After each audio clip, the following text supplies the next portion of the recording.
justo nos toca ver la perspectiva que se abre para los pueblos originarios desde el CNI en resistencia al proceso de despojo que vivimos. Solo antes de darle la palabra al compañero quisiéramos pasar algunos puntos, repasar algunas cosas de lo que vimos la semana pasada, ¿no? Y empezar por esto, ¿no? Señalábamos, y eso es importante pues que lo discutamos, eso es importante que nos formemos, que lo pongamos a la discusión. Hay dos obstáculos muy grandes para... Uno es las reformas neoliberales que tuvieron caso, pues, que tuvieron existencia desde 1992 hasta nuestros días. Todas ellas controvierten el espíritu de los acuerdos de San Andrés, todas ellas están en contra de la territorialidad, del reconocimiento de los pueblos. Dos, el avance real del capitalismo en estos años. En los últimos 22 años las facilidades legales de las reformas han permitido un proceso de industrialización y de incursión del capitalismo en los territorios que tiene que transformarse, que de seguir ese efecto, de seguir esas tendencias y de seguir esa propiedad privada sobre los medios, sobre el territorio, sobre las carreteras, etc., es imposible dar cumplimiento a los acuerdos de San Andrés. Ahora, nada más un par de ejemplos rápidos en términos de qué pasó en estos últimos 20 años. La recomposición del territorio mexicano no hubiera sido posible sin una guerra que se echó a andar hace mucho. El capitalismo necesitó de esa guerra para poder reconfigurar el país. ¿Pero en qué sentido lo reconfiguró? Tenemos, insisto, voy a poner solo dos ejemplos, pero hay muchos más en términos de las industrias extractivas. El país se convirtió por el lado del Pacífico en un país minero, fundamentalmente de plata, oro, fierro, y no es casualidad, pues parte de esta guerra involucra a lo que conocemos hoy como los cárteles de la droga, ¿no? Sobre el mapa que se dibuja de la minería en Sinaloa, en Baja California, en Sonora, Nayarit, Jalisco, Michoacán, Guerrero y Oaxaca, tocando la costa Pacífico, es también el punto de encuentro de los cárteles, de los grandes cárteles de amapola, marihuana y hoy las metanfetaminas. En ascenso con el proceso de la mayor extracción de minerales, se dio el ascenso de estos cárteles de droga que controlan el territorio vía la violencia.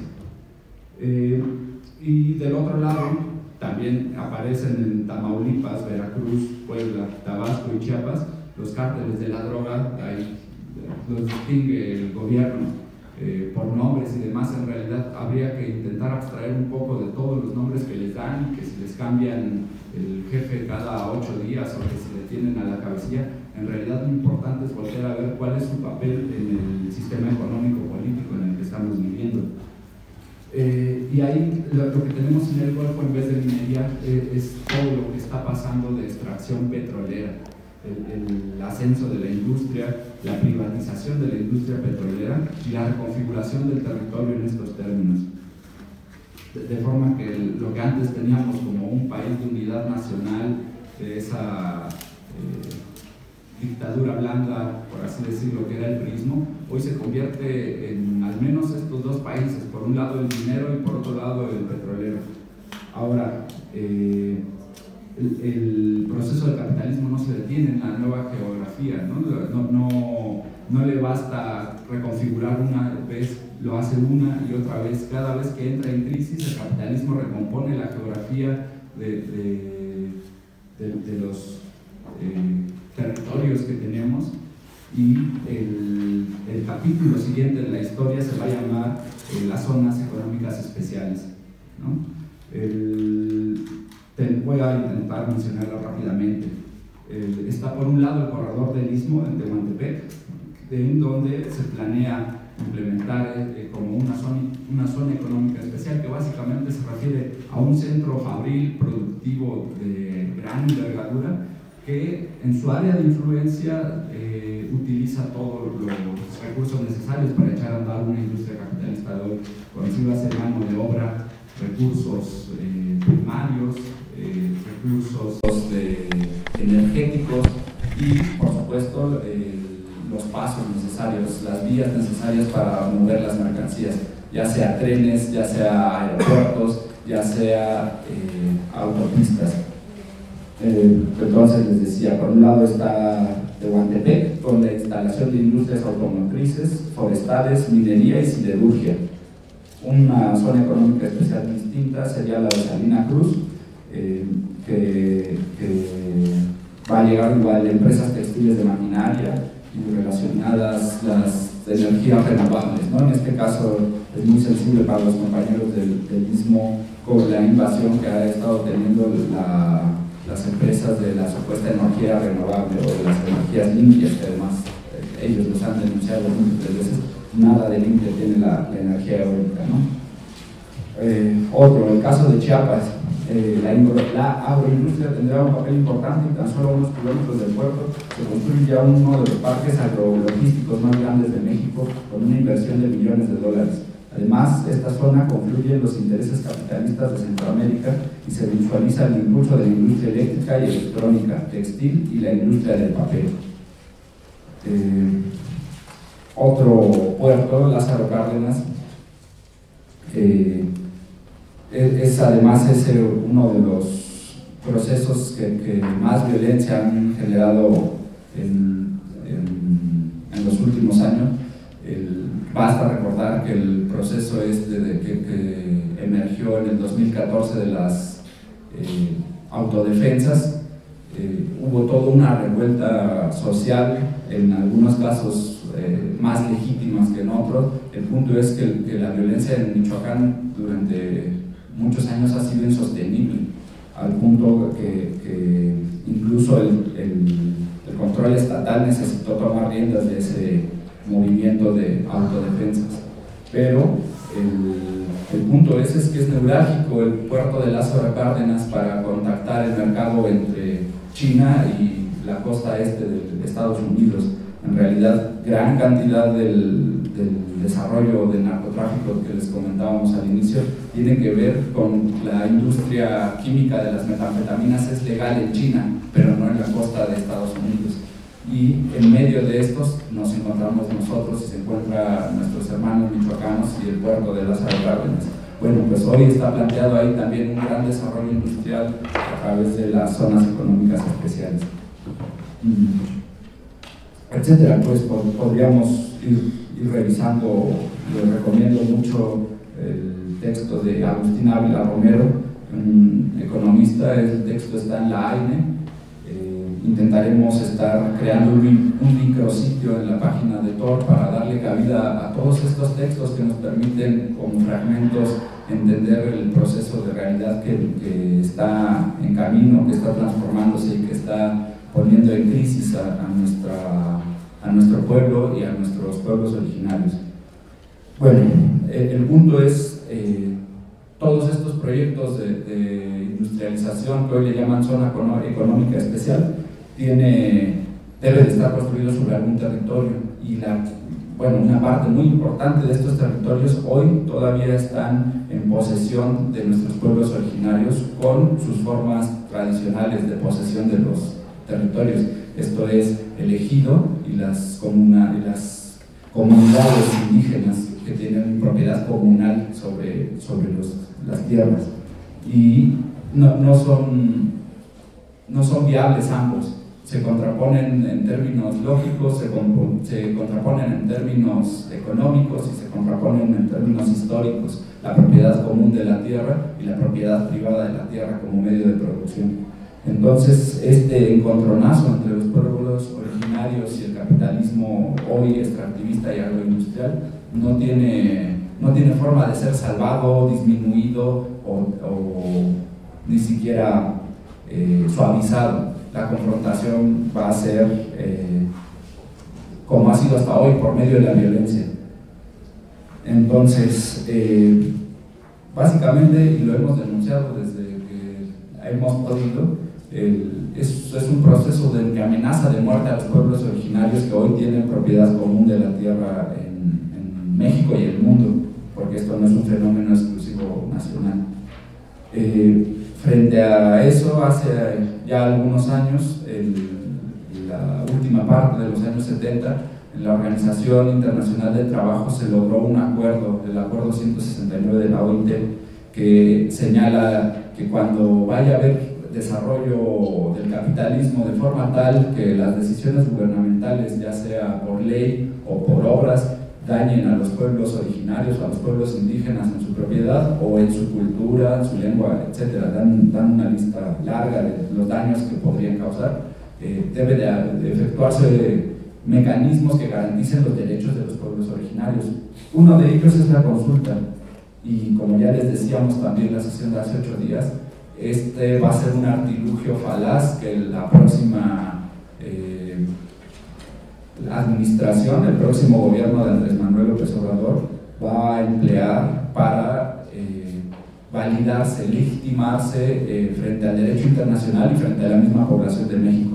La consulta pues va a ser un mecanismo de despojo, como ha venido siendo hoy los mecanismos de violencia, y los mecanismos de consulta vistos desde abajo no son lo mismo que están haciendo ellos hoy, ¿no? De hecho, el 19 de septiembre desplegaron un pronunciamiento a los compañeros de la Coordinadora de Pueblos y Organizaciones del Oriente del Estado de México en contra de la consulta que pretende realizar el equipo de Andrés Manuel. Quisiera tener tiempo para leerlo todo, pero cada palabra que digo va comiéndonos esto, ¿no? Entonces les pido que lo revisen con atención. Solamente quiero leer un par de párrafos aquí ahora de este desplegado que dieron a conocer los compañeros. Desconocemos el planteamiento a modo de una consulta ilegal e impositiva por parte de un gobierno que todavía no es gobierno y que intenta confundir y forzar al pueblo de México a decidir entre solo 2 opciones de construcción de un nuevo aeropuerto. Ojo, la consulta no puede desarrollarla ningún privado, no puede desarrollarla nadie más que el Estado, y a través de o tomando en cuenta las formas de organización de los pueblos originarios. Entonces, que hoy el equipo de Andrés Manuel esté promoviendo una consulta es ilegal, es ilegítimo, y además es, como bien hacen la lectura los compañeros, con el fin de salvar al gobierno que está de salida de Enrique Peña Nieto y al gobierno de Andrés Manuel. Al final, si la consulta valida la obra del Aeropuerto Internacional de la Ciudad de México, no serían responsables de esa consulta ninguno de los 2 gobiernos, ¿no? Entonces es parte de esta manipulación del mecanismo de consulta. Entonces les seguía, además este es un proyecto probadamente corrupto, inviable, innecesario, ecocida, incosteable, quitándole con ello responsabilidad al actual gobierno, lo que les decía, y al gobierno propio cuando entre en toma de posesión, ¿no? Más abajo dicen los compañeros, la consulta tiene que ser entre los pueblos, desde sus lugares, a sus tiempos, a sus modos, y con elementos suficientes para valorar y dar contestación a través de nuestros representantes comunitarios. Y en el desplegado convocan a un evento que se realizará el próximo domingo 30 de septiembre en el Jardín de Texcoco, ¿no? En términos de la información y la defensa de estos territorios. Es un desplegado que podrán encontrar en la página del Congreso Nacional Indígena y que se está compartiendo hoy por redes a través del Facebook de los compañeros de la Coordinadora de Pueblos y Organizaciones del Oriente del Estado de México. Ya para finalizar, queremos decirles que señalamos algunos de los puntos que tendrían que respetarse en términos de los acuerdos de San Andrés, ¿no? Mencionábamos tanto las tradiciones, la lengua, la determinación libre de los pueblos, pero en 2001, marzo de 2001, en una coyuntura muy importante de transición entre los gobiernos, el viejo priismo, con quien se supone que habría negociado todo el movimiento indígena en su momento, en 96, los acuerdos de San Andrés, estaba esa transición entonces entre el priismo y el nuevo gobierno que sería el PAN. Hubo una gran coyuntura en términos de si iban a cumplir o no iban a cumplir los acuerdos de San Andrés. Bueno, el CNI en un comunicado en marzo nos daba 7 puntos muy claros sobre qué significaría cumplir los acuerdos de San Andrés en ese 2001, ¿no? Por una parte estaba el reconocimiento constitucional de los pueblos originarios según la ley que había elaborado la COCOPA y no la ley que después pasarían, lo que comentábamos igual la sesión pasada, ¿no? La ley Bartlett, Ceballos, Ortega, la traición de los 3 partidos políticos a las palabras que llegaron con la marcha al color de la tierra a los congresos, ¿no? 2. El reconocimiento constitucional de nuestra existencia plena como pueblos indígenas para que podamos gozar así de nuestro derecho a establecer libremente nuestra condición política, cuidar y proteger y promover nuestro desarrollo económico, social y cultural. Es decir, básicamente, que no se imponga el desarrollo del capitalismo regional o como hace la nueva geografía del capitalismo, sino que sea desde las mismas comunidades que se solucionen esas condiciones y que el desarrollo económico sitúe el desarrollo de los pueblos, no el desarrollo capitalista.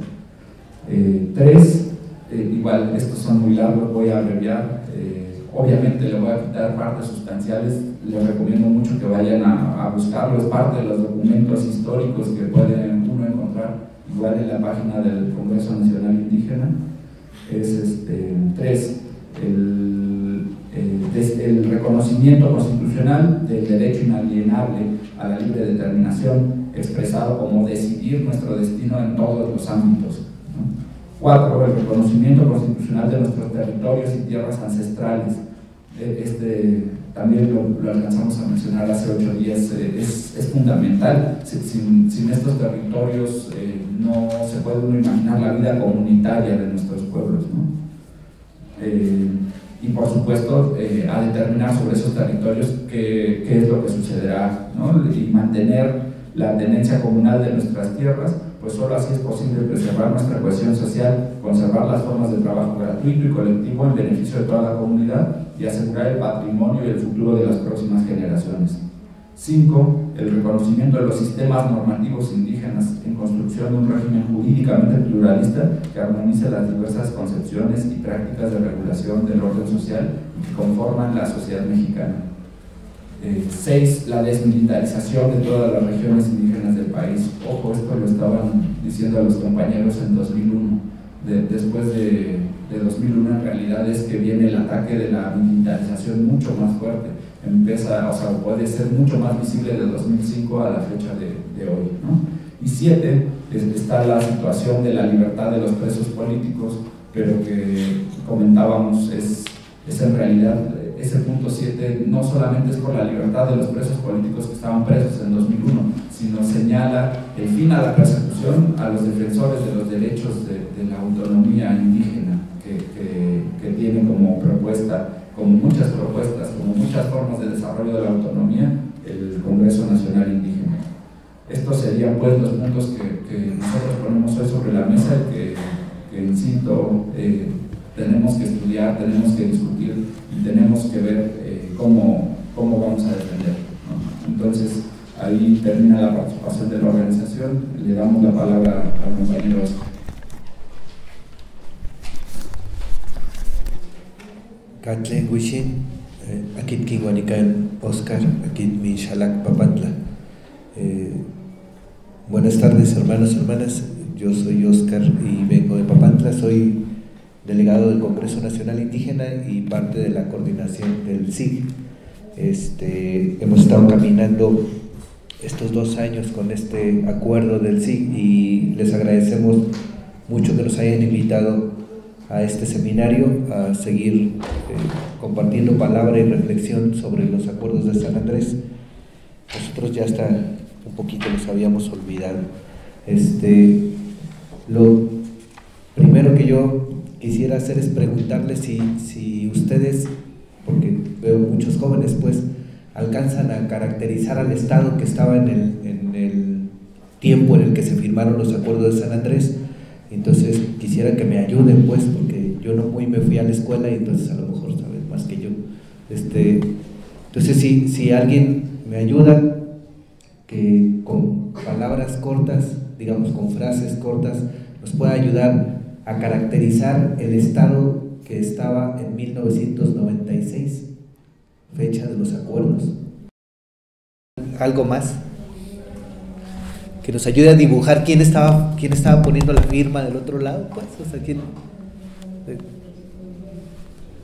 para saber si fueron acuerdos de verdad, o sea, por lo menos ahora nos preguntamos nosotros si eso nos hizo acuerdo, porque del otro lado, del lado de los pueblos, eso, aunque hoy nosotros reconocemos una vigencia histórica de esos documentos, creemos que la relevancia jurídica y la relevancia que tiene incluso el documento ya no lo es tanto, pues.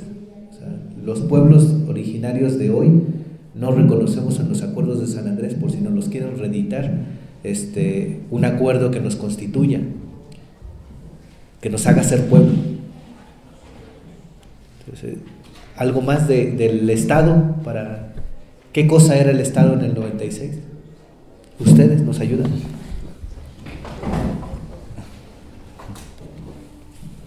Bueno, unos añitos antes del 96, el Estado lo que estaba haciendo era despilfarrar todo lo que había sido el viejo estado de bienestar, ¿no? Vendiendo teléfonos, vendiendo ferrocarriles, nacionalizando y después privatizando la banca. El punto neurálgico, además del proceso de acumulación capitalista de estos años que promovió el Estado mexicano, fue el llamado Fobaproa, que después le cambiaron de nombre y después otra vez se llamó Fobaproa, etcétera, ¿no? El punto es básicamente la deuda que se había generado por los bancos por malas inversiones, perdieron todo su dinero y entonces nacionalizaron la banca. Y entonces todos empezamos a pagar esa deuda que generaron ellos por sus malas jugadas bursátiles.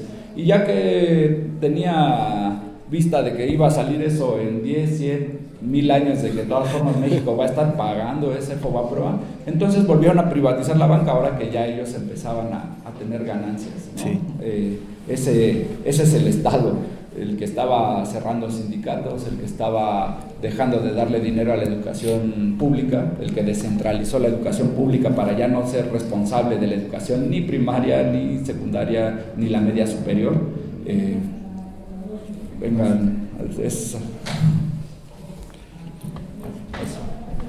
Sí, también creo que justo como dije que estaba empezando como este movimiento neoliberal, ya que se firma el Tratado de Libre Comercio, se me había olvidado de Muy bien. Bueno, yo me voy a parar tantito porque traigo gripa y me voy a dormir. Ustedes disculparán. Sí, en el 94 se firma el Tratado de Libre Comercio, pero no nada más se firma, o sea, todo acuerdo entre partes tiene una lógica de cumplimiento de obligaciones. O sea, cuando uno acuerda algo, pone ahí dos cosas fundamentales: la voluntad, o sea, hay una decisión de hacer algo con alguien, y pues, se obliga a algo, por eso se llaman acuerdos, pues. Y previo a los acuerdos de San Andrés se firma el acuerdo de veras, pues, el Tratado de Libre Comercio de América del Norte, que ustedes lo conocen mejor que yo, pero tenía 3 o 4 postulados. El Estado no iba a dejar de ser lo que había sido, o sea, el Estado mexicano iba a cambiar con PRI o con PAN o con PRD o con el que sea, vale madre quién era, pero sí lo dibuja, porque el Estado mexicano que conocíamos nosotros era un Estado que atendía por un lado una lógica de bienestar económico, que cerraba su economía, que garantizaba por un lado una asistencia social que venía de la revolución, aunque no garantizaba la igualdad, aunque los pueblos indígenas éramos invisibilizados, aunque ya había una voracidad sobre nuestros territorios, aunque cada vez más nuestros recursos o nuestros bienes estaban siendo ya avasallados por algunas empresas, aunque nosotros no teníamos educación, aunque los pueblos no éramos alimentados, aunque éramos los más pobres entre los más pobres, aún así el Estado mexicano podía presumir de que vivía un Estado de derecho social que se llamaba, pues, o sea, había cierta vigencia de un Estado de derecho cargado hacia la protección de la sociedad. Y esto cambia en el 94, las reglas cambian, y una de las cosas más importantes de lo que cambia es la tenencia de la tierra.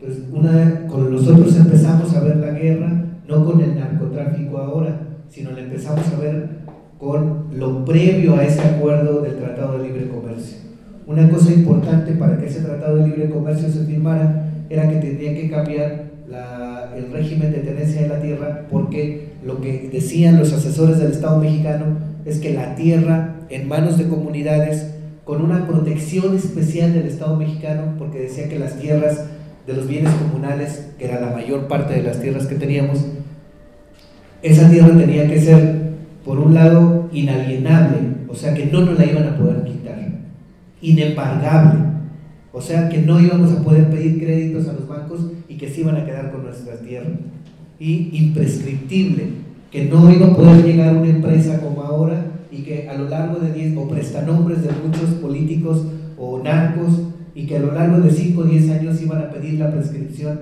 de nuestras tierras para poder ocuparlas. Esto estaba como protección 80 años antes, aunque muchos de los pueblos originarios fuimos lanzados a los últimos valles, a las últimas colinas, a las últimas montañas, a los lugares más agrestes, y muchas de las mejores tierras de este país se habían quedado en manos todavía de empresarios hacendados o de pequeños propietarios, por así decirle, que tenían todavía mucha tierra. En el 92 los pueblos todavía estaban diciendo que el reparto agrario no se ha completado.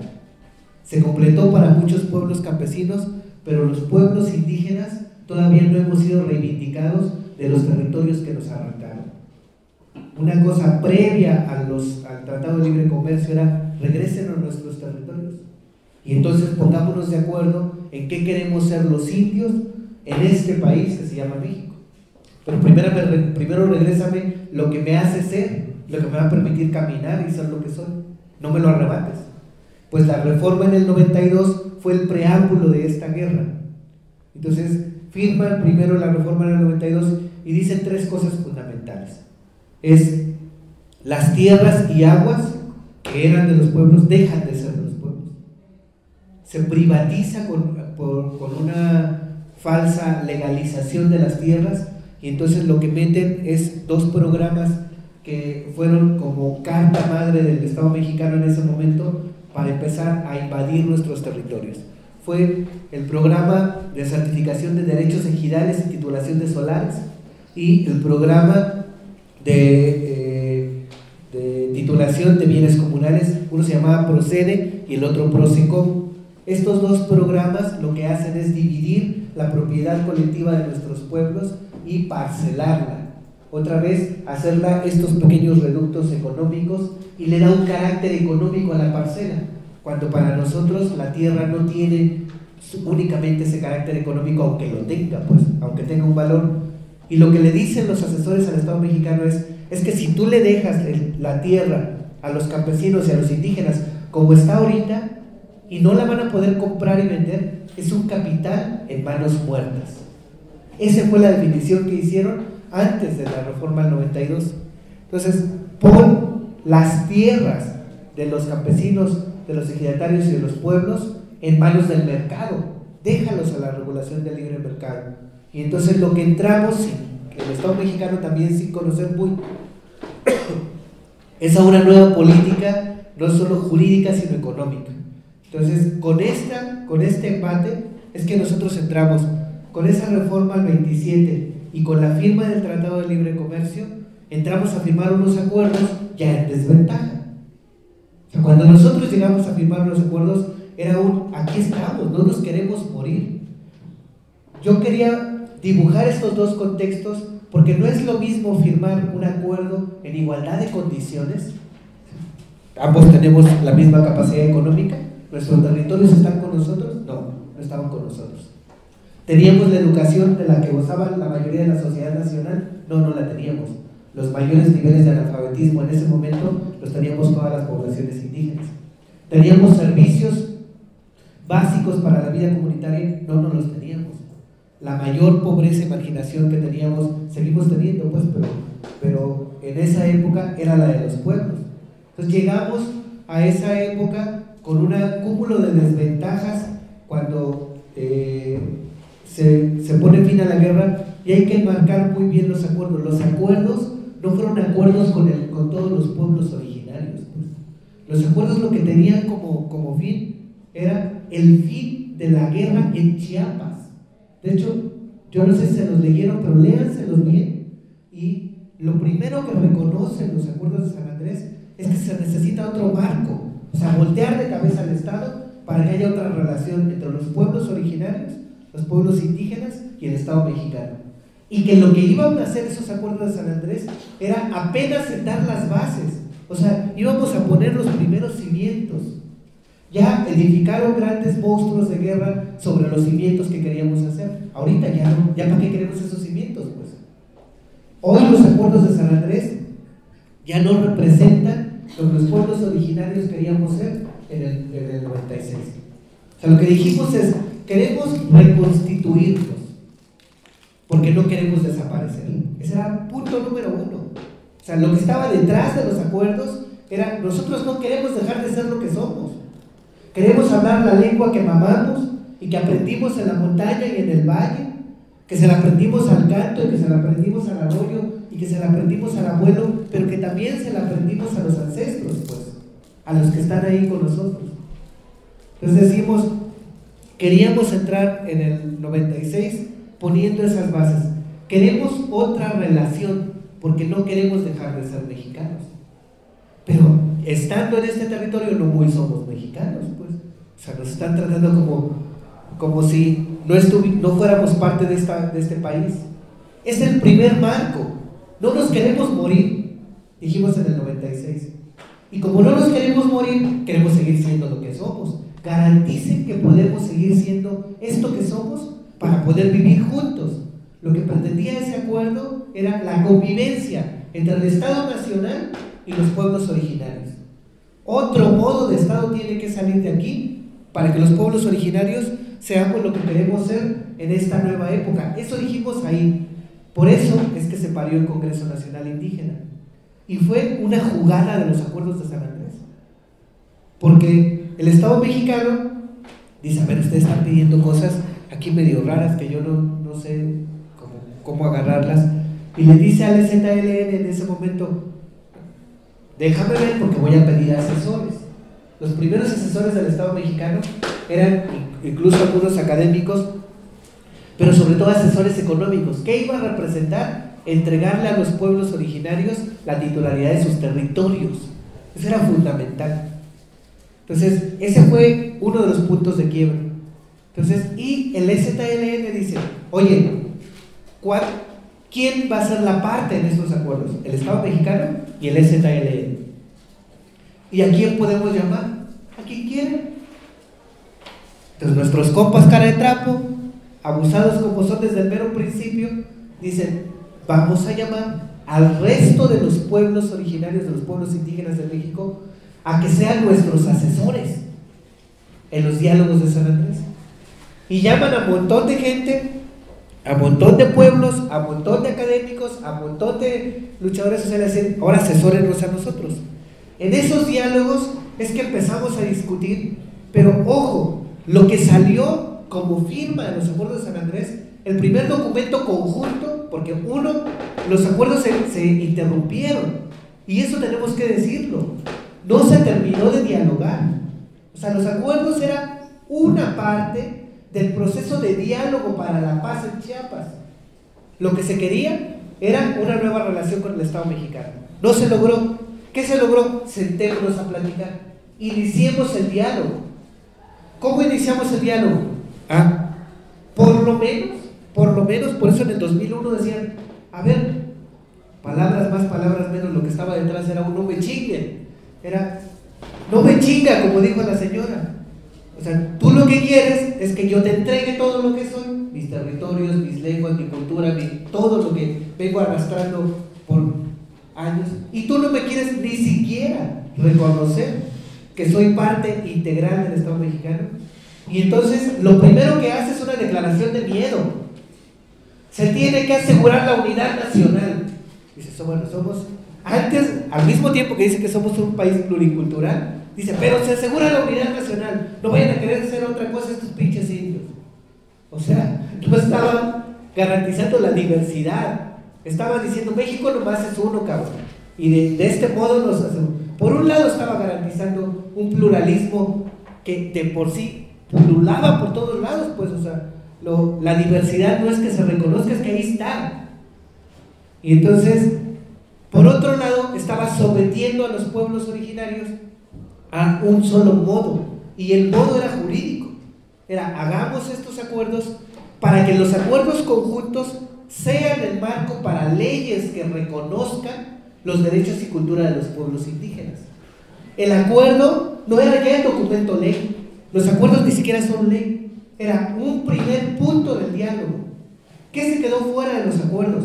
La cuestión más amplia del territorio se quedó fuera.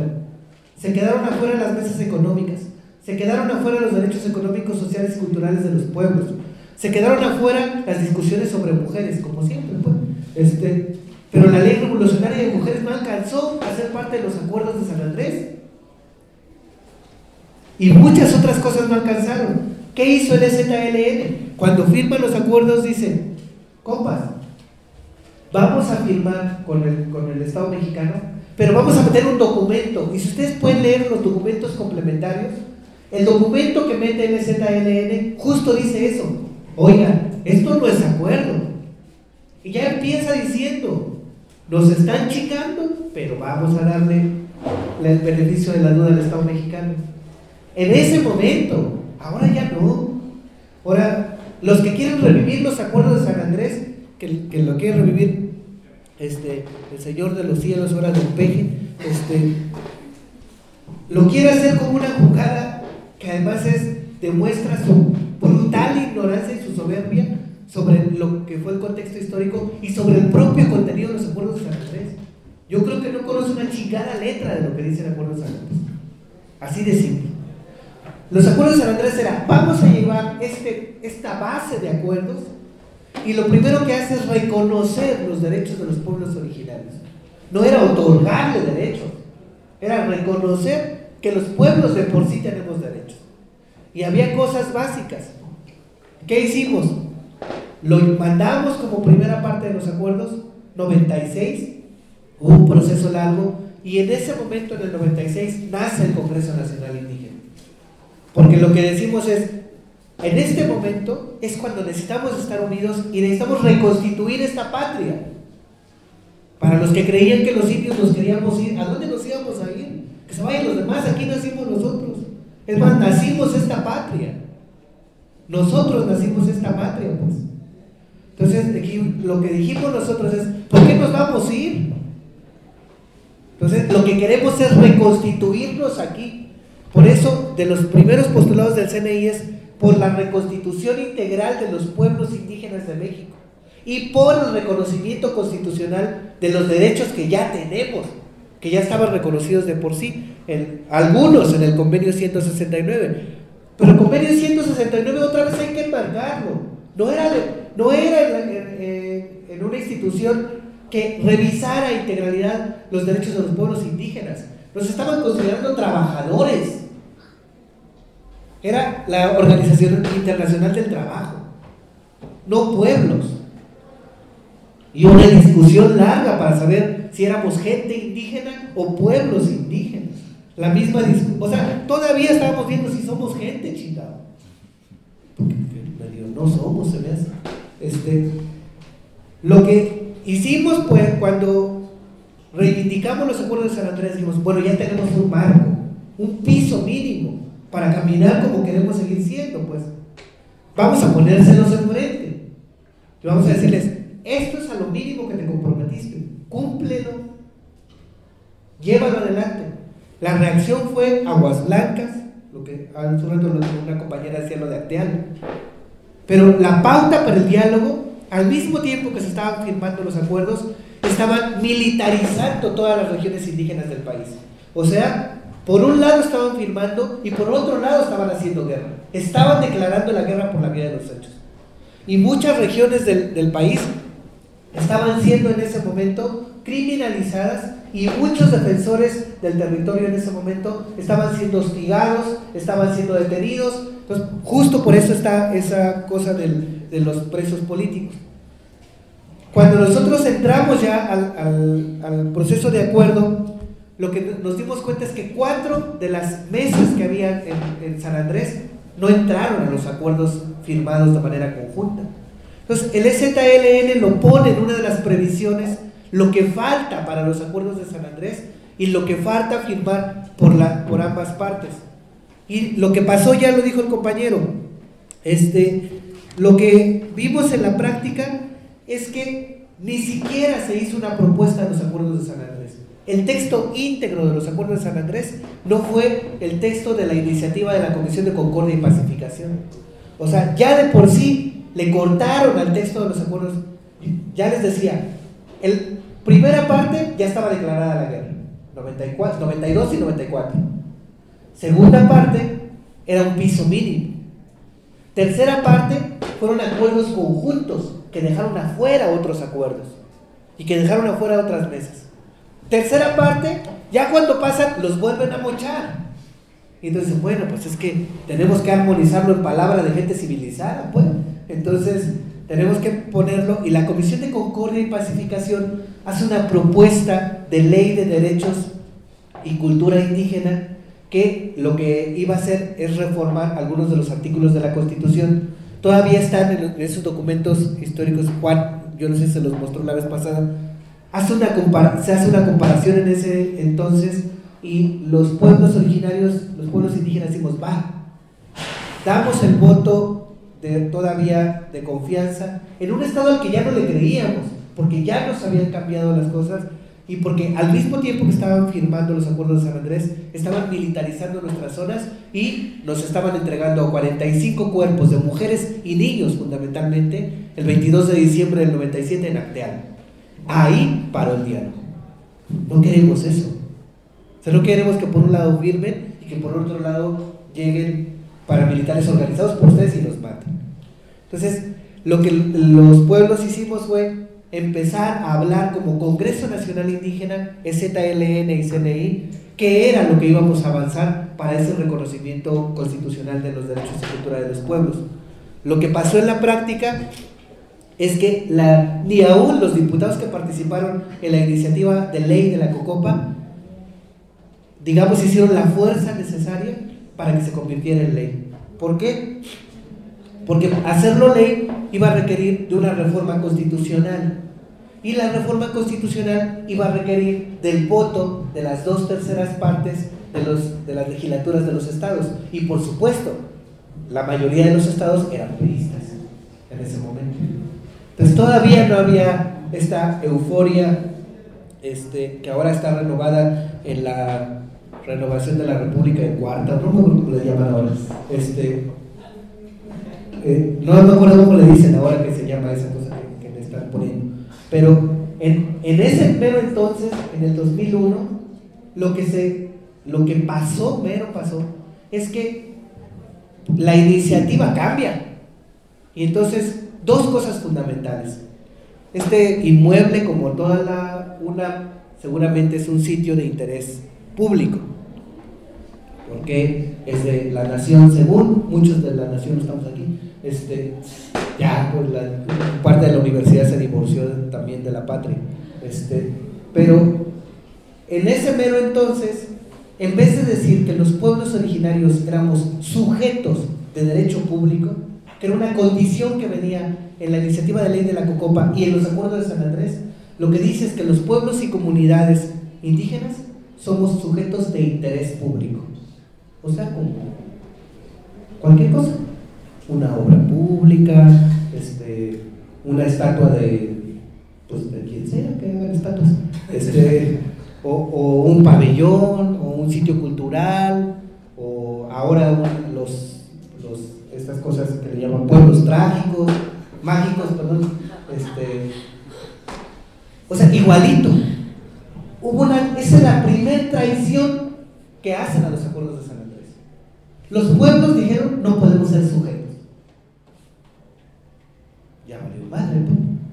Perdón, ¿dónde dijiste que apareció esto de sujetos de interés público? La iniciativa de ley de la COCOPA decía que los pueblos indígenas, pueblos y comunidades indígenas, somos sujetos de derecho público. La reforma constitucional, o sea, la constitución de hoy, léanla con detenimiento, dice que los pueblos y comunidades somos sujetos y entidades de interés público. O sea, no tenemos derechos. Entonces, fingen un reconocimiento y lo que pasa es que limitan la autonomía. Dicen, los pueblos y comunidades indígenas tienen derecho a la libre determinación y como expresión de esta la autonomía. Pero lo que nosotros queríamos era que la Constitución reconociera de facto los procesos autonómicos y nuestro derecho a la libre determinación en todos los ámbitos de nuestra vida pública, pues, y de todos los ámbitos de derecho público. Lo que hicieron fue decir, el reconocimiento de la autonomía se va a dar en las constituciones de los estados. Todavía hoy, después de 2001, échenle cuentas, 17 años, es la hora y el día en que hay estados que no han reconocido que los pueblos indígenas tenemos derecho a la autonomía. Y claro, tenemos autonomía de primera, de segunda, de tercera, ahora de cuarto, con la cuarta transformación. Porque, para poner un ejemplo muy concreto, el pueblo totonaco de donde yo vengo, en Veracruz, la reforma constitucional que hacen con la Ley de Derechos y Cultura Indígena para Veracruz, la hacen en 2011 y tiene un marco donde reconoce la autonomía distinto al marco que reconoce la autonomía en Puebla. O sea, en Puebla, en Huehuetla y Cuetzalan hay juzgados indígenas y en Veracruz no hay ni puta madre. No hay nada. Es un mismo pueblo, el pueblo totonaco, que comparte los ríos, las montañas, pero viven dos entidades federativas. Puebla tiene un marco de regulación de la autonomía y Veracruz tiene otro. Lo mismo le pasa al pueblo náhuatl de la Huasteca. En Veracruz tenemos un marco de reconocimiento, en Hidalgo tienen otro, en San Luis Potosí tienen otro y en Puebla tienen otro. O sea, dejó al criterio de las legislaturas de los estados ese reconocimiento de la autonomía cuando iba a ser el reconocimiento constitucional. Y lo otro, que es una traición del tamaño del mundo, pues. Nosotros lo que pedíamos era, todavía no se acaba la reforma agraria, decíamos nosotros. Todavía los pueblos no tenemos la tierra con nosotros. Es más, todavía no nos restituyen los territorios que eran nuestros. 92, 94, 96, lo seguíamos diciendo. Con la reforma del 27 terminan con el reparto agrario, pero en el 2001 hacen la declaración pública que se convierte en una traición. En la Constitución lo que dice es que tenemos derecho a acceder a la tierra con las modalidades establecidas en la Constitución. La Constitución decía que ya no había reparto agrario. O sea, usted puede pasar por así, igualito. Usted pásale, aquí está la puerta. No hay un voladero, güey. Pero puedes pasar, ya te abrí la puerta. ¿No que querías que abriera la puerta? Eso es lo que dice. Palabras más, palabras menos. No dice que tenemos derecho al territorio. Dice que tenemos derecho al acceso a la tierra con las modalidades y con las condiciones que establezcan las leyes. ¿Qué decía la ley agraria? Ya no hay. ¿Qué dice la Constitución en el 27? Con la reforma del 92. Ya no hay tierra que repartir. O sea, se chinga usted. Eso dice la reforma constitucional que garantiza nuestros derechos. ¿Cuál derecho? Entonces, ¿de qué nos agarramos, pues? En ese... Bueno, pues vamos a caminar lo que sabemos hacer y vamos a decirle al Congreso qué es lo que queremos que venga. Vino Esther, la comandanta, estuvo don Juan Chávez, estuvo Marichuy, los compas del CNI, para decirles lo que queríamos al Congreso y aprobó otra cosa. El Ejecutivo dijo que en 15 minutos resolvía el problema de Chiapas. Van 15, 17 años más o menos. ¿Se acuerdan muy bien de que la pendejada del Fox, con perdón de Fox, y luego la legislatura cambia el espíritu, no solo de la ley de la Cocopa, sino de los acuerdos de San Andrés, que eran la base? Entonces, hoy que dicen, ¿será posible los acuerdos de San Andrés? Yo, a quien me dice eso, digo, no me chinguen, no conocen la historia. Ven, invítenme para que se las cuente por lo menos, porque si no reconocemos este marco histórico de cómo vino siendo ese reconocimiento, porque es una traición, entonces sí estaba la guerra desde antes. no esta guerra que hoy criminaliza todo, pues, y que despoja hoy digamos, el epitafio de esta guerra es que están entregándonos con todo y todo, dicen los compas.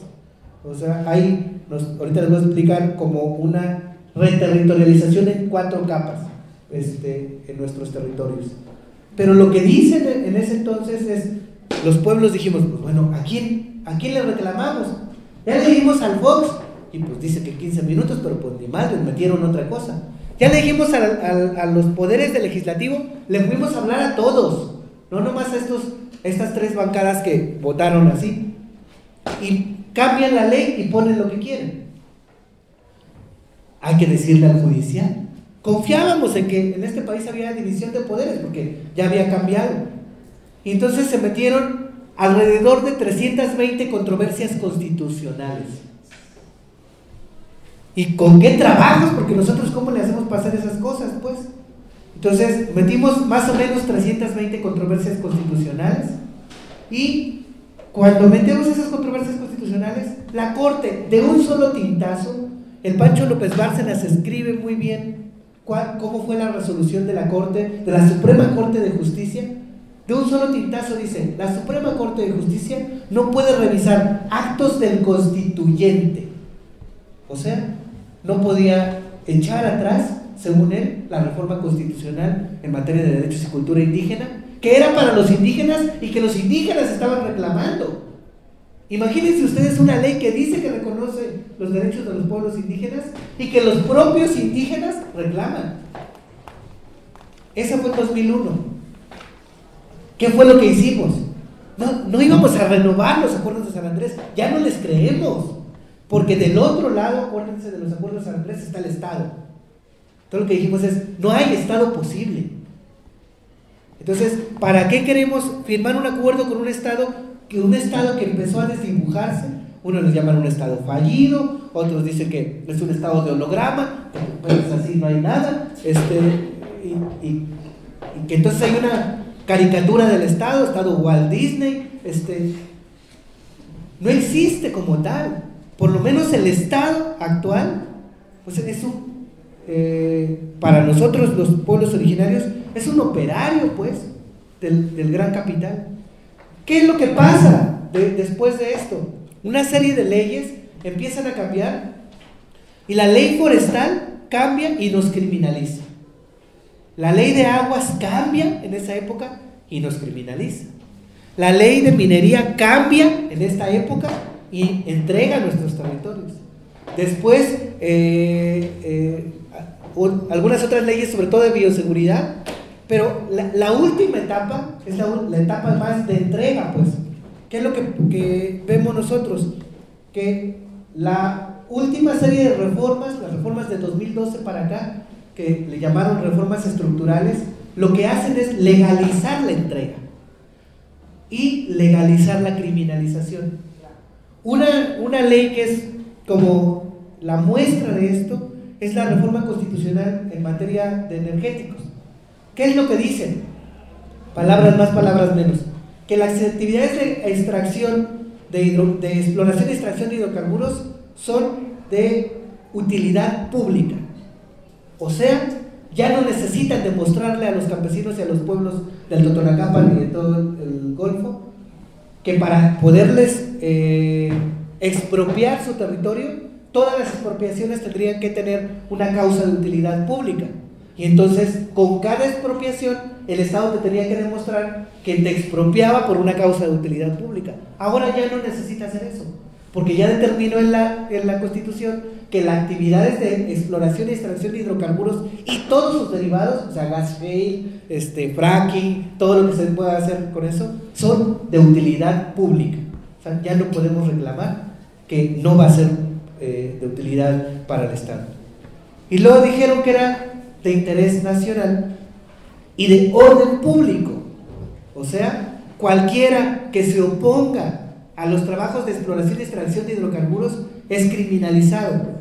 Y se hizo una ley especial, la ley para prevenir y sancionar los delitos cometidos en materia de energéticos e hidrocarburos, en donde los primeros dictámenes que se hicieron, las primeras iniciativas, nos hacían terroristas ecológicos.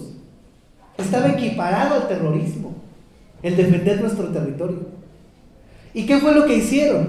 Simularon el garantizar los derechos de los pueblos indígenas con 3 cosas: estudios de impacto ambiental, estudios de impacto social y ahora lo que le llaman la consulta en materia de energéticos. Esto que dice el compañero de que la mejor consulta es la que no hay, tiene razón, pues. O sea, nuestra defensa no es, la defensa de los pueblos no es queremos que nos consulten. Era, no me consultó, entonces por eso me queda la defensa. Porque el Estado de por sí no consulta. Pero tampoco nos consultó para hacer esas reformas, tampoco nos consultó para devastar nuestro territorio. Y nosotros lo que vimos es que esta serie de reformas enmarcan lo que los acuerdos de San Andrés decían desde el mero principio. Los pueblos tenemos derecho a elegir nuestros propios caminos, muchos caminos, que nos hagan ser lo que queremos ser y que podamos enmarcar lo que de por sí ya decíamos que podíamos ser. Nosotros no creemos que el Estado se vaya a reformar, tan no creemos que están desapareciendo los nombres de nuestras comunidades para transformarse en los nombres de los megaproyectos, pues. Entonces, se conoce a esas zonas como con nombres de los megaproyectos, pues. Y, por ejemplo, en nuestra región, la mayor parte de la región están en las rondas del plan quinquenal de hidrocarburos, pero también le implementaron encima el plan quinquenal de gasoductos, y entonces viene un gasoducto de Texas a Tuxpan, y de Tuxpan a Tula, y de Tuxpan a Totonilco, y lo que nos empezamos a enterar es que no solo este gran corredor de gasoductos, sino que se va a quintuplicar la red de gasoductos en este país, pero que además tenemos las amenazas de hidroeléctricas, y solo Veracruz tiene en planes 116 hidroeléctricas, y solo Veracruz tiene también en planes más de 100 asignaciones para minería, pero Guerrero tiene lo mismo, Chiapas tiene la bronca de hidrocarburos y de hidroeléctricas también, Puebla tiene más de 106 proyectos mineros, y así nos fuimos recorriendo, y lo que nos dimos cuenta es que incluso eso que está puesto en los acuerdos de San Andrés, de la otra mirada del desarrollo, ya no la queremos, ya incluso le sacamos la vuelta a esa palabra. Nosotros ya no queremos más desarrollo, porque esa palabra lo que ha traído a nuestras comunidades es muerte. Es muerte. Desarrollo como puta madre le llamen, desarrollo ecológico, desarrollo con bienestar, desarrollo sustentable. Al final de cuentas tiene una mirada puesta en las manos del capital. No queremos más desarrollo. Si nosotros queremos decidir nuestros propios caminos, queremos construir otras cosas que no sean desarrollo. Y por supuesto que estamos construyendo alternativas al desarrollo, a ese desarrollo. Y entonces, lo que nos están haciendo ver es que en nuestra memoria hay una capacidad de resistencia que la queremos expresar ya no en los acuerdos de San Andrés. Ya expresamos lo que queríamos en los acuerdos de San Andrés y fue traicionado. Ahora queremos otras cosas. Ahora queremos nosotros no estar en paz con ese gobierno. Ese gobierno ya nos declaró la guerra. ¿Por qué le vamos a hacer declaración de paz si nos declaró la guerra? Lo que queremos nosotros es estar en paz con nuestro territorio, estar en paz con nuestra memoria, estar en paz con nuestros ancestros que nos están reclamando todos los días, que le estamos enterrando cuerpos y le estamos sacando petróleo. O sea, ni maíz ni vainilla. En el Totonacapan, por ejemplo, nosotros hemos visto estas 4 territorializaciones con las que yo quiero decir que ni siquiera esto está en los acuerdos de San Andrés. Primera territorialización, la que no es nuestra, la que no es tierra, o sea, la que es ancestro, la que está debajo y que sus dueños, sus meros dueños, son los cuidadores del mundo. Allá en el Totonacapan, decimos que hay una cosa que se llama Limashki, que es el espíritu primero, y ese es el mero dueño que nos sostiene a todos y hace caminar el mundo. Son los voladores que ahora ya se está prostituido y comercializado en el parque traumático del Tajín, parque temático del Tajín, y en la cumbre del Tajín. Por si ustedes van, hay prostitución, hay droga, hay trata de personas, hay miles y miles de litros sobre nuestros ancestros, por si alguien quiere ir a la cumbre del parque temático. Hay muy buenos artistas. Y se concesiona cada año a una firma cervecera. O sea, va a haber muy buena cerveza y muchas cervezas si quieren ir, pero están sobre nuestros ancestros, sobre nuestros territorios sagrados. Pero nosotros decimos que en mero abajo hay una primera territorialización, la que sostiene al mundo. Y luego encima está la del territorio hábitat, esa que el convenio 169 reconoce pues como todos los elementos que están y que permiten la vida.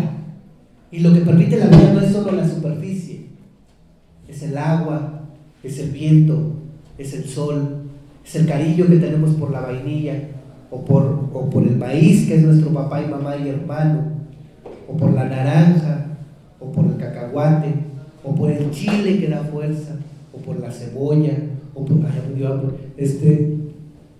lo que nosotros decimos es que ahí, en esa capa de territorio, es la construcción de la vida. Y hay una capa arriba, que es la construcción del acuerdo, los acuerdos de convivencia que nosotros hacemos con el lugar que somos, no el lugar que nos pertenece. Con el lugar del que somos parte, hacemos acuerdos. Ahorita nuestro acuerdo es defenderlo. No somos dueños, somos guardianes, cuidadores del territorio. Eso, compañeros y compañeras, no se puede redactar en los acuerdos de San Andrés, porque lo que hicieron fue un marco jurídico, político, social, organizativo, que le hace la guerra a ese modo de ver, por ejemplo, nuestro territorio, para poner un ejemplo. Y ahorita hay una cuarta territorialización, la del crimen y la guerra. Sobre la tercera territorialización, que es donde nosotros hacemos acuerdo para vivir junto con los elementos con los que vivimos, junto con el agua, con el río, junto con la Santa Serena, con los vientos que tienen dueño y nombre, con el dueño del monte que los totonacos llamamos Quihuícolo, y con su mujer dueña del monte, Quihuixan, que es la madre naturaleza. Ahí es donde nosotros estamos queriendo defender. En ese marco de territorialidad es que nosotros estamos construyendo nuevos acuerdos para que no se nos caiga de la memoria y del corazón lo que es el territorio para nosotros, porque eso está pasando. No nos arrancaron la tierra primero, sino le dijeron a los jóvenes: es mejor trabajar para Pemex y para las empresas extranjeras que ser campesino. Y le dijeron al campesino: mejor parcela con pozo que con maíz, porque de un chingadazo 1,5 millones por hectárea. ¿Quién se aguanta uno de 1,5 millones? Entonces lo que nosotros estamos tratando de hacer es acuerdo propio, acuerdo que nos renueve nuestro acuerdo primero con la vida. Por eso cuando salimos en el SIG, nosotros, el pueblo totonaco, consonamos mucho con el acuerdo. Nuestra lucha es por la vida. Por eso vamos a caminar junto con la Marichuy hasta que nos tumbó la burra allá por Baja California. Pero fue lo que dijimos, tenemos que caminar en ese acuerdo por la vida, porque es con la vida con la que vamos a hacer acuerdo. Con la vida que nos mantiene, que nos sostiene y que nos permite seguir siendo vida. Lo otro es muerte, llámenle como quieran, llámenle desarrollo, llámenle zonas económicas especiales, llámenle energías limpias, llámenle como quieran, pero es muerte.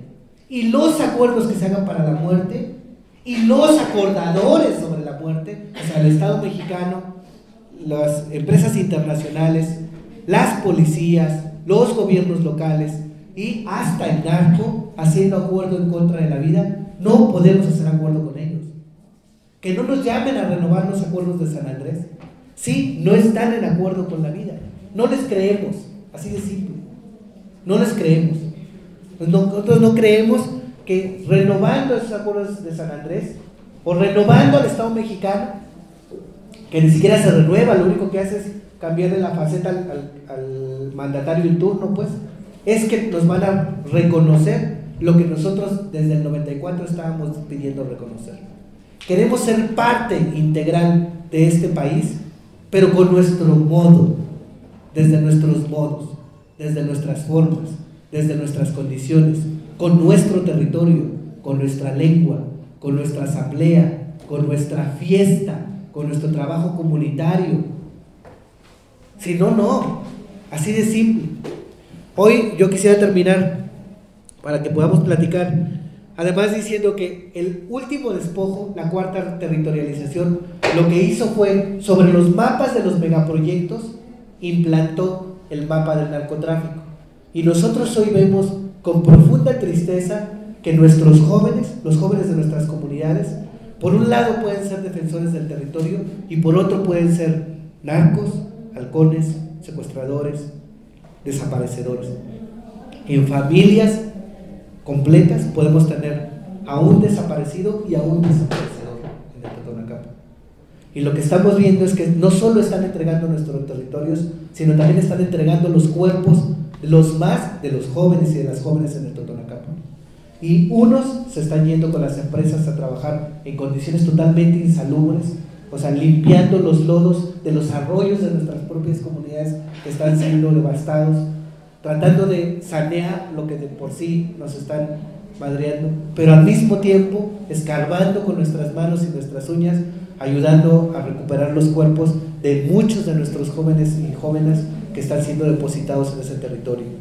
21 grupos de la delincuencia organizada hoy se disputan Veracruz. 21 grupos, 6 en el Totonacapan. Cártel de Jalisco Nueva Generación, Cártel del Golfo, los Zetas con 2 escisiones, el Grupo Sombra, los Antrax, los Arroyo y 3 grupos más que ni se consideraban grupos que hoy están en las áreas del Totonacapan.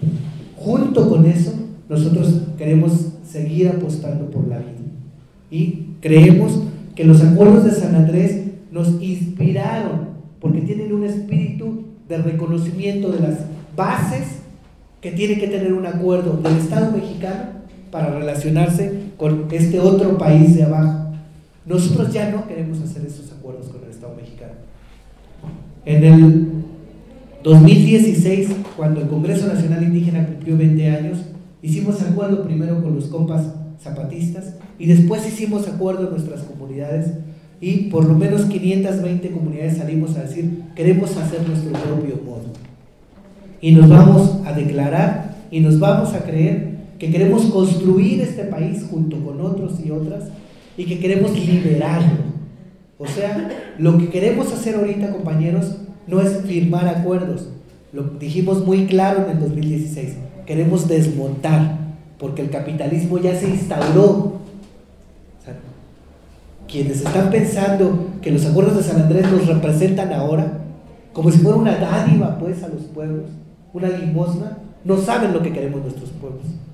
Lo que nosotros queremos es construir de manera distinta, porque por supuesto que en 20 años también hemos transformado el modo organizativo de los hombres y mujeres de nuestros pueblos originarios, y queremos decir que también con el rostro de mujer, que también con el rostro de los niños, que también con la palabra de los ancianos, y sobre todo escuchando mucho nuestra memoria, es que queremos construir el proceso autonómico que hoy en 9 grupos de trabajo se llama Consejo Indígena de Gobierno, pero que empieza a ser una semilla de una resistencia histórica que traemos nosotros cargando en nuestra memoria, pero también en nuestros lomos, pues.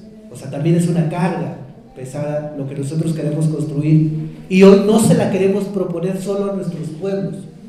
Nosotros decimos que lo que queremos construir no es la autonomía para que nosotros de manera interna nos autorregulemos, que lo que queremos atrevernos hoy los pueblos originarios es decir, que protegiendo nosotros nuestro modo de ser, los estamos protegiendo a ustedes, que protegiendo nuestra lengua, estamos protegiendo los modos de lenguajes distintos que tengan las ciudades y los barrios, que protegiendo nuestro territorio y nuestra agua, estamos protegiendo su beber, que protegiendo nuestros manantiales, que protegiendo nuestra memoria, que protegiendo nuestros modos organizativos, estamos invitándolos también a protegerse, pues, a cuidarse, a defenderse, a construir lo que nosotros decimos que este Estado mexicano no tiene. Creemos que de parte del gobierno, que como Estado están sentadas las bases para el despojo.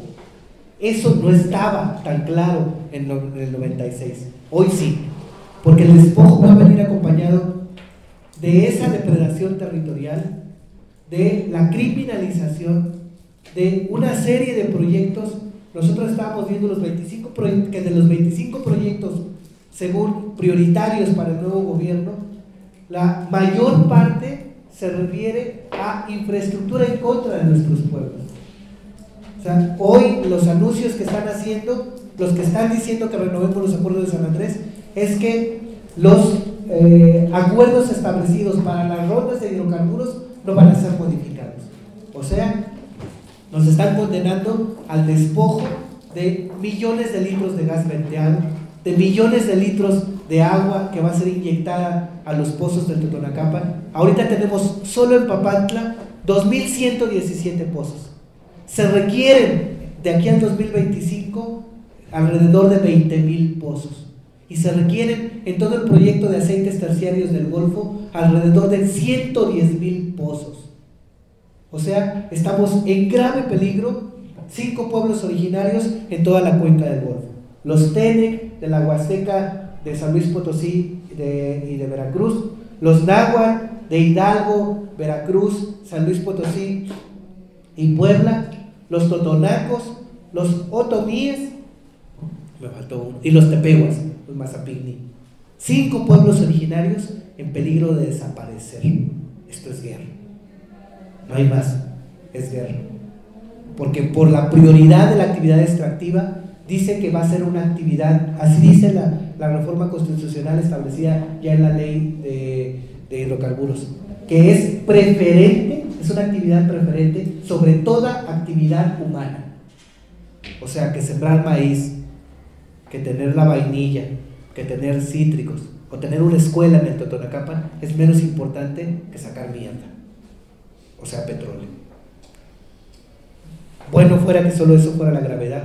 Están queriendo hacer solo en el Totonacapan la previsión. Ahorita hay 47 empresas extranjeras, ahorita ya. Primero con contratos de servicios múltiples, luego con contratos de obra pública financiada, y luego ya con entrega de campos petroleros completos, y ahora ya con la entrega de las rondas, ya con la previsión de hacer los gasoductos. Ya viene el gasoducto Tuxpan-Tula, construido por una empresa transnacional que se llama TransCanada, devastando los territorios, y ya viene justo también todo el proceso de las rondas en nuestros pueblos, ensayando incluso con agua de mar, pero sobre todo con el agua de nuestras cuencas. De las cuencas liberadas, 3 cuencas están en Veracruz. Una cuenca está en el Pánuco, que implica 4 estados, pero que desemboca. El gran desemboque está en nuestra cuenca en el norte de Veracruz, y que se pretende ser trasvasado en grandes tubos de 3 metros de diámetro para un proyecto que se llama Monterrey 6, o sea, llevarlo a fracking a Tamaulipas y a Nuevo León. El río del que nosotros vivimos, con el que nos parió, el Cazones, el Tuxpan y el Tecolutla, es toda una serie de cuencas que están amenazadas por los trasvases para fracking, y arriba por hidroeléctricas, abajo el Bobos Nautla por hidroeléctricas, más abajo el de la Antigua y el Nautla también por hidroeléctricas, pero también para pasar energía a minerías.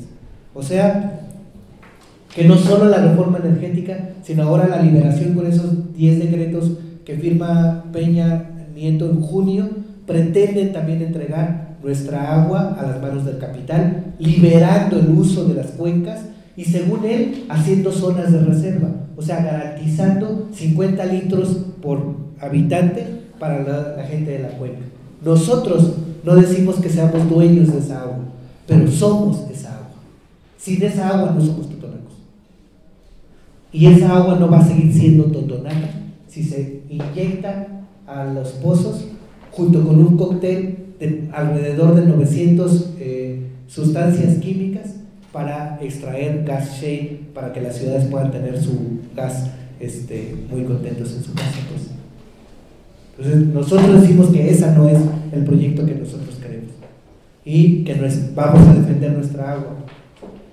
El proyecto autonómico que se expresa en el Totonacapan es muy triste. Cuando nosotros preguntamos, bueno, ¿cuál es el proyecto autonómico? Los abuelos, los más abuelos están respondiendo esto: queremos morirnos aquí.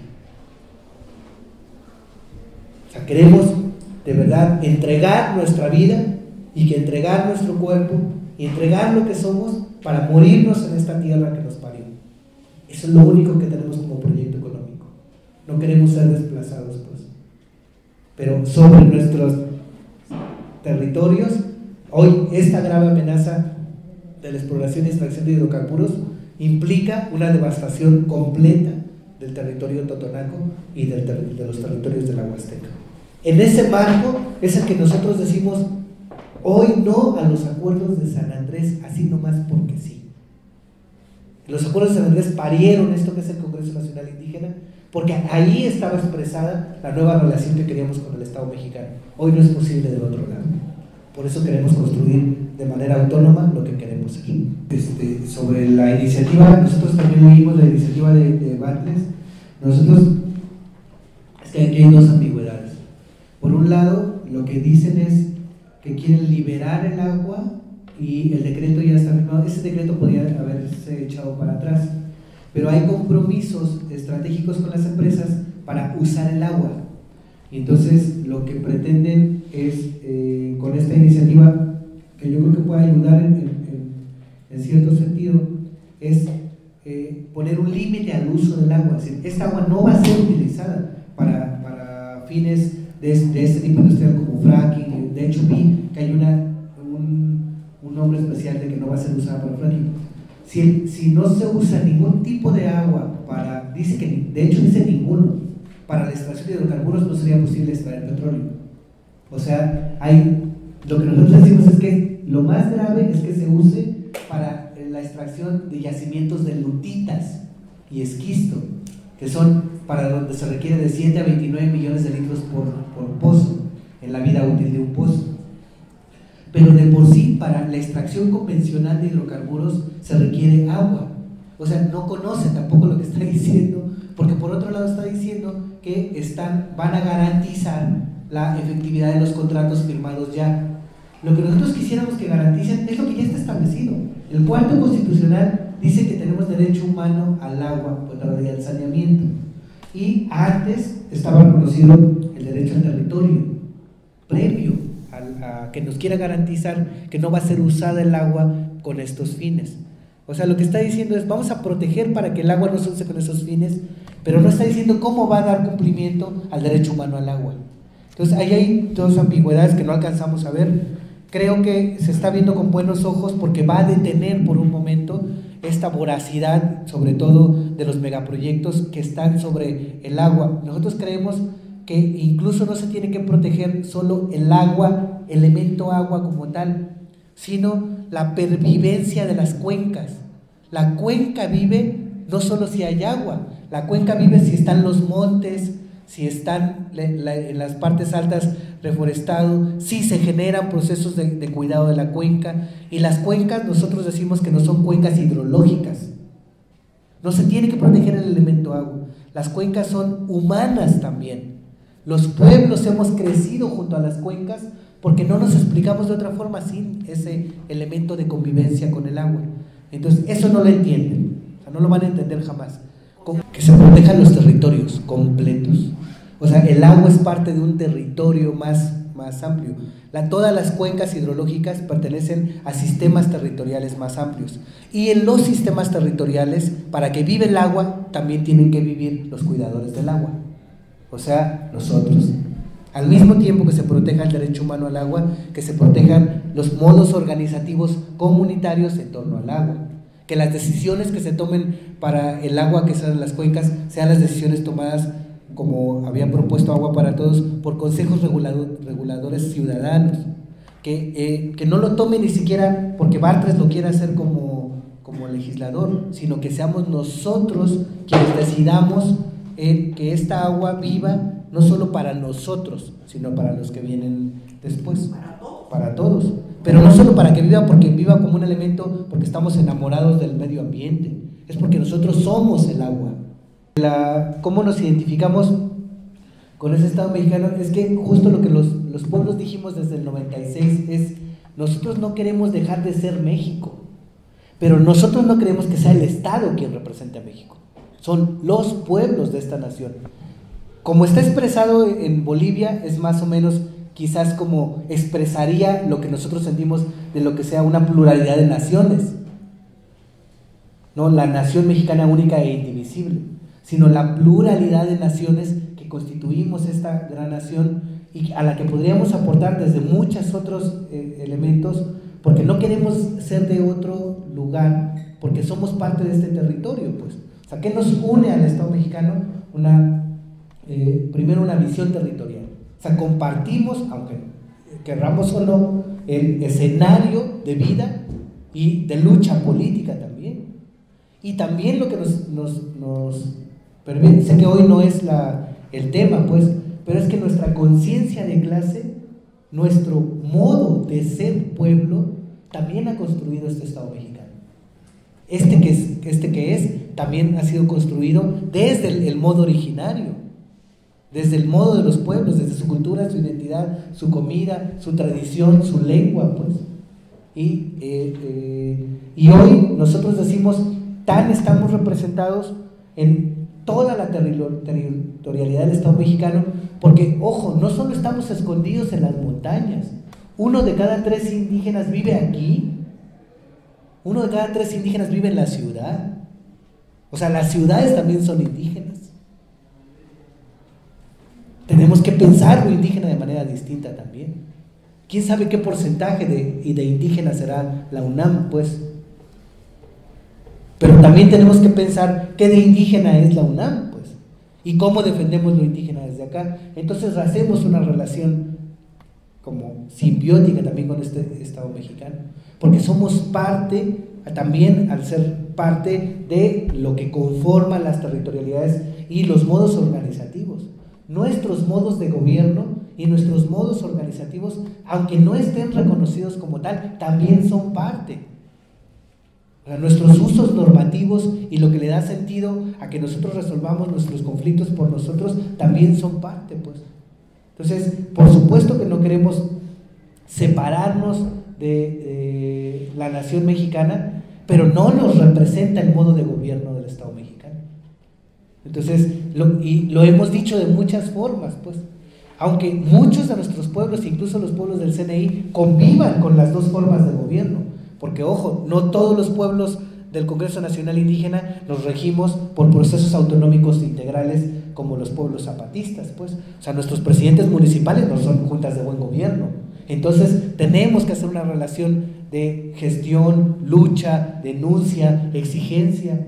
Los gobernadores, en algunos de los pueblos tenemos gobernadores tradicionales, pero también vivimos en estados que tienen gobernadores constitucionales de cada uno de los estados, y también hacemos relación de exigencia de nuestros derechos, de denuncia, de solicitud de liberación de nuestros pueblos, de oposición a los programas y políticas de gobierno, pues. O sea, claro que eso es una forma de participación que también es necesaria para este Estado mexicano. Si no estuviéramos, yo creo que si ya hubieran cumplido su tarea de exterminio de esta guerra contra los pueblos, hubiera sido más fácil para el capital estar en esta nación. O sea, digamos que nosotros, los pueblos originarios, y sin afán de ser muy pretenciosos, estamos tratando de construir, junto con otras redes, otro modo anticapitalista de este Estado. O sea, queremos salir a gobernarnos entre todos, pues. Entonces, yo creo que eso explica más o menos esa relación que tenemos junto al Estado mexicano, del que también somos parte, pues. No queremos ser parte de su gobierno como lo es él, pero sí somos parte de él. Y lo de la transformación esta que se hizo, hay varias propuestas, porque por supuesto el proceso se vio como en 2 líneas, y eso lo dijimos muy claro al mero principio. No queremos llenar urnas, lo que queremos es salir e invitar a los pueblos a organizarse, pero también era una cosa muy real. Los pueblos que participábamos en el Congreso Nacional Indígena estábamos muy disminuidos, tanto organizativamente cómo en nuestro proceso de articulación, cada pueblo estaba ocupado en su propia resistencia contra megaproyectos, contra procesos, contra lo que sea, y no teníamos la capacidad de estar articulados, salvo cuando nos juntábamos a las asambleas o a las reuniones nacionales. Lo que propusimos es estar juntos. Entonces, el Consejo Indígena de Gobierno es también otra apuesta para que los pueblos estemos juntos, nosotros como pueblos originarios. Pero lo que nos dimos cuenta ahora en el recorrido es que también estamos disminuidos. O sea, y que también se han pervertido nuestras formas organizativas. Y con perdón de ustedes, pero decíamos nosotros, una cosa son los que nos oprimen desde los gobiernos, pero también los que nos oprimen desde dentro. Y desde dentro, en las estructuras de los pueblos originarios, también hay formas que nos están oprimiendo, con formas organizativas que están en el tuétano de nuestros pueblos. Nuestros pueblos también son patriarcales y machistas, pues. También contra eso estamos luchando, pues. Entonces, la Betina siempre nos dice que somos machos en proceso de liberación, unos menos que otros, pues. Pero, por supuesto que también venimos cargando con un montón de procesos que estamos nosotros arrancándonos para poder rehacer lo que propusimos. Nos dimos cuenta en esta época que queríamos enlazarnos, logramos recorrer, pero todavía es un pendiente de la comisión de vinculación y de los grupos de trabajo, que queremos que la sociedad civil y los grupos de apoyo que se juntaron para juntar las firmas ahora nos ayuden a hacer el enlace entre pueblos y ciudades. ¿Cómo le hacemos? Pues por supuesto que nosotros vimos, por ejemplo, que compas de la UNAM, pero también muchos de otras universidades tenían ideas muy buenas de cómo enlazar a los pueblos, cómo hacer este enlace entre los seris que están en el rincón de Sonora y los, por decir una cosa, los Umtahuy que están en el sur de Veracruz. ¿Qué tienen de parecido los seris y los Umtahuy? Pues decíamos, por supuesto que podemos enlazar a estos pueblos, pero la dispersión geográfica que tienen nuestros pueblos, que al mismo tiempo es resistencia, nos ha permitido estar juntos, pues. Y estar juntos no significa reunirnos cada año en el CIDESI o en algún caracol. Es de verdad estar juntos para caminar esta patria, esta matria, desde todos los lugares que somos. Eso nos permitió recorrer con el Congreso Nacional Indígena y con la vocera y el SIG a los pueblos originarios en esta etapa, pero no logró vincularnos. Se lo decimos claro, pues, porque parecería que ya hay un proceso de vinculación entre los pueblos que no existe todavía. Requerimos, y ahí sí vamos a salir en octubre seguramente a construir ese plan de cómo articularnos con otras redes, porque las redes de apoyo dejaron de juntar firmas, pero ahora ¿qué hacen, pues? Entonces, lo que se propuso, ahora que se reunieron ustedes mismos, los que fueron a Chiapas, fue que se transformaran de redes de apoyo al SIG a redes de resistencia y rebeldía, y que desde sus propias geografías, pero también apoyando a otras iniciativas, salieran a defender la vida, la de la Ciudad de México, la de su barrio, la de su banqueta, la de la parada del camión, o la que prevean que se puede defender con las redes de resistencia y rebeldía, articulándose a los procesos del Congreso Nacional Indígena. El CNI trató de diseñar 9 grupos de trabajo desde los cuales poder hacer estos procesos de articulación. Pero aquí voy a hacer un mea culpa que no debería ser aquí porque es interno. Pero ahora que nos reunimos en el Congreso Nacional Indígena, compañeros, había concejales que todavía no sabían para qué eran concejales. Que yo soy concejal porque aquí me puso mi pueblo y tengo que obedecerle, pero todavía no muy sé qué es el concejal. Es que yo le hablé al compa de allá de Veracruz, pero vivo acá en Jalisco, no me contestó. ¿Con qué trabajo salí a hablarle a la montaña? Y el cabrón no me contesta. No se logró la articulación para estos grupos de trabajo. Hay un grupo muy importante, bueno, todos son importantes, pero sobre todo 2 que decían, el de territorio y autonomía, decían, ¿cómo le hacemos si no tenemos un plan del Congreso Nacional Indígena y del SIG para poder promover los procesos autonómicos, primero de nuestros pueblos y después salir a las ciudades con todas las iniciativas posibles, colectivos, grupos, mujeres, jóvenes, quienes estén organizándose para poder construir este nuevo modo en el Congreso Nacional Indígena y el SIG. No podíamos si no tenemos un plan. Eso es lo que nos estamos proponiendo nosotros también. O sea que al mismo tiempo que estamos haciendo la crítica a las redes de apoyo de que ahora ONTAN, y si ya son redes de resistencia y rebeldía, ¿y dónde está la resistencia y rebeldía que están construyendo? No la estamos haciendo nosotros. Y los 9 grupos de trabajo están sufriendo una transformación que empezó el año pasado en diciembre que nos juntamos la coordinación, y luego ahora en agosto que nos platicamos y nos dijimos, así no va a funcionar. O sea, aunque nosotros querramos echarle ganas y salir a las ciudades otra vez, porque están proponiendo nuevos recorridos, y salgamos nosotros a reconstituir esta nación, si no nos organizamos nosotros y no nos estructuramos para esto, no va a ser posible. Por eso vamos en octubre otra vez a reunirnos para tratar de hacer el planteamiento de cómo estructurar los grupos de trabajo y sobre todo cómo vincularlos a las redes de resistencia y rebeldía.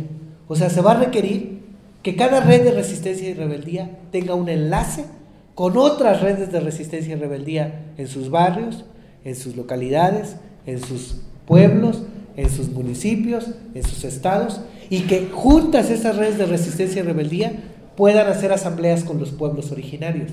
¿Cómo va a pasar? ¿Quién sabe? Todavía no sabemos. También nosotros estamos tratando de pensar que en lo local nosotros podemos hacer redes más concretas. En el Congreso Nacional Indígena se está proponiendo, por ejemplo, que haya procesos de formación y de autoformación entre los pueblos, que requerimos. Por ejemplo, los jóvenes, muchos jóvenes que hoy estaban siendo concejales no conocían los acuerdos de San Andrés. Y nosotros creíamos que ya todo el mundo los conocía, pues, y nos pusimos a releer algunas cosas, pero también a autoformarnos. Nosotros creemos que hay muchas rebeldías y muchas resistencias en la ciudad que podrían estar alimentando con mucho las resistencias y las rebeldías de los pueblos, y a la viceversa, pues, a la visconversa, como dicen. Creemos que también puede haber procesos de rebeldía en los pueblos que pueden alimentar los procesos de resistencia de la ciudad, de las universidades y de los barrios, pues. Entonces creemos que lo que podemos proponer ahora en octubre, ya ustedes seguramente tienen la convocatoria, es que vamos a hacer un balance del proceso hecho desde el 2016 hasta ahora, para saber cómo se vino fortalecido el Congreso Nacional Indígena, pero cómo va a fortalecer el Congreso Nacional Indígena a los pueblos, barrios, naciones, tribus y a las ciudades. O sea, lo que vamos a decir es, no nos interesa fortalecernos a nosotros, nos interesa defendernos y fortalecernos para fortalecerlos a ustedes, a todos. Entonces ese es el planteamiento del Congreso Nacional Indígena en este momento. No nos podemos, aunque quisiéramos liberarnos solos, nos vamos a liberar juntos, no hay de otra, en colectivo, no hay de otra. O sea, no es de que sea un postulado político que estemos descubriendo hoy, es que es una necesidad estar juntos. Y creemos que, por ejemplo, procesos de comunicación entre los pueblos que hoy son muy complicadas, entre el SIG, la comunicación está siendo muy difícil, la pueden hacer los compañeros y compañeras que están acá en las universidades, en las organizaciones, en los colectivos, en las redes de resistencia y rebeldía. A nosotros nos falta mucho, por ejemplo, seguir incursionando en los procesos de comunicación de este tipo, y de radios, y de internet, y de cuestiones que nos hagan asequible procesos de formación y comunicación entre pueblos. O sea, digamos, no queremos que la UNAM nos vaya a formar, pero le queremos preguntar a los otros pueblos cómo le hacen. Entonces queremos que la UNAM sea ese puente para que entre pueblo y pueblo nos preguntemos cómo, y quizás que también aprendamos en el camino cómo hacer la relación con las ciudades y con este proceso donde las universidades participen. Nosotros creemos más fuertemente en el proceso del Congreso Nacional Indígena y del SIG, y no se trata pues de que la UNAM deje de ser lo que es. Nosotros decimos que nosotros respetamos lo que es cada quien, pero queremos sí establecer vínculos cada vez más estratégicos para poder hacer junto con ustedes estos procesos de rebeldía y resistencia. Y sobre todo falta mucho la cuestión técnica y diagnóstica de los embates capitalistas para la defensa jurídica, para la defensa pericial, para la defensa antropológica, para la defensa social, para la defensa organizativa, y creemos que de las universidades puede haber propuestas formativas, organizativas, herramientas que nosotros podamos seguir usando para la defensa de la vida de nuestros territorios. Creemos además que es hora que las universidades se declaren libres de despojo.